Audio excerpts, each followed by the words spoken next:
Daddy, I'm so hungry. Can I eat with you? Henry Cole froze. The polished restaurant around him, white tablecloths, quiet classical music, the soft clink of silverware, vanished in an instant. He slowly lifted his eyes from his untouched soup. The child standing beside him couldn't have been more than 4. Her hoodie was faded and too large, slipping off one shoulder. The sleeves hid her hands as if she'd learned to make herself invisible. Her knees were marked with old scrapes, the kind that told stories no child should have to live. But it was her eyes that stopped Henry's breath, wide, dark, and far too serious. She wasn't smiling. She wasn't joking. "Daddy?" she whispered again, swallowing hard. "I'm really hungry." The word daddy struck Henry like a blow to the chest. For a moment, he thought this had to be a mistake, a coincidence, a cruel misunderstanding. He searched her face for laughter, for someone watching from behind a camera. There was no one. He opened his mouth to speak, to say the sensible words, "I'm not your father." But they wouldn't come. Memories stirred instead, old ones, buried ones. Then the silence shattered. "What do you think you're doing?" A tall man in a dark suit, the restaurant manager, stormed toward them, his face twisted with irritation as if the child were dirt tracked onto a marble floor. "Where are your parents?" he snapped. "You can't be here."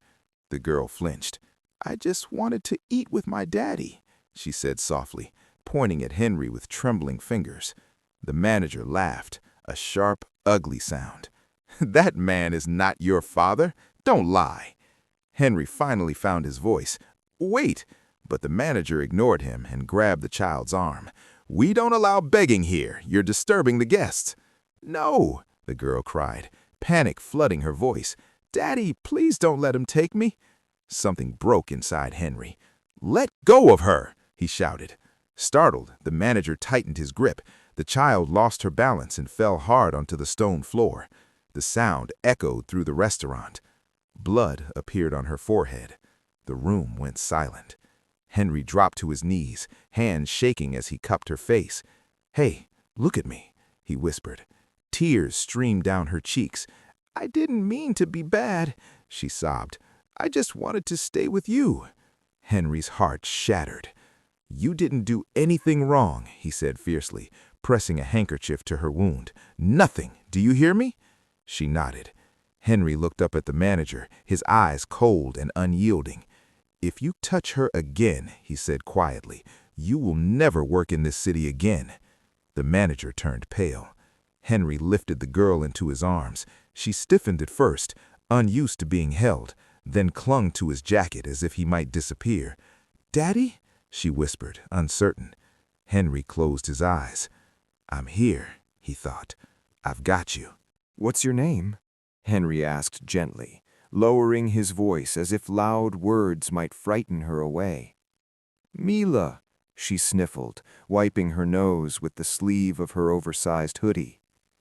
"Mila," Henry repeated slowly. "That's a beautiful name." When the food arrived, the warm smell of soup filled the air. Mila stared at the bowl without touching it, her eyes flicking between the food and Henry's face, as if waiting for permission that might never come. "If I eat," she whispered, barely louder than the music around them, "you won't send me away?"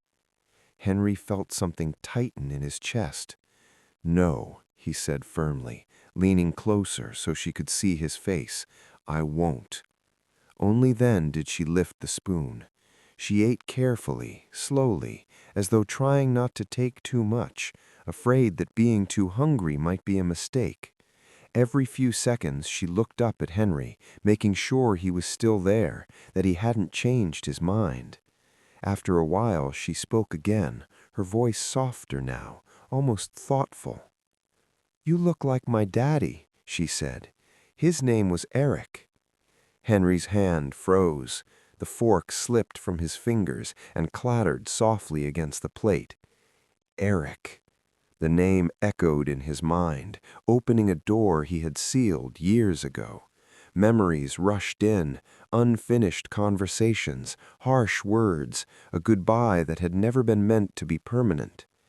Mila noticed his reaction, and her eyes widened.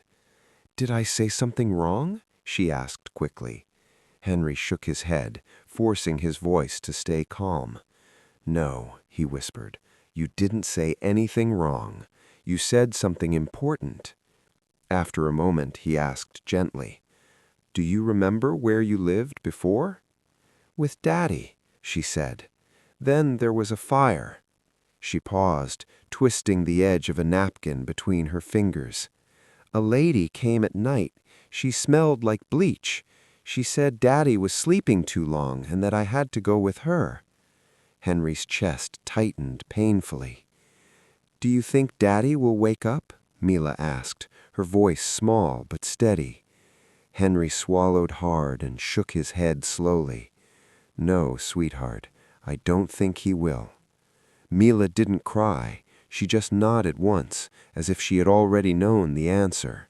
She had learned, far too early, how to hold her pain quietly. Henry called his trusted friend Gregory that night. At the hospital, bright lights and clean white walls surrounded them. Mila sat on the bed, her feet not quite touching the floor, while doctors examined her gently. She flinched at every new touch, but never complained. "She's bruised, shaken," the doctor said softly, "but she'll be okay." Gregory returned later, his face serious. "Eric," he said quietly. "He died in a fire 2 weeks ago. No identification, no next of kin."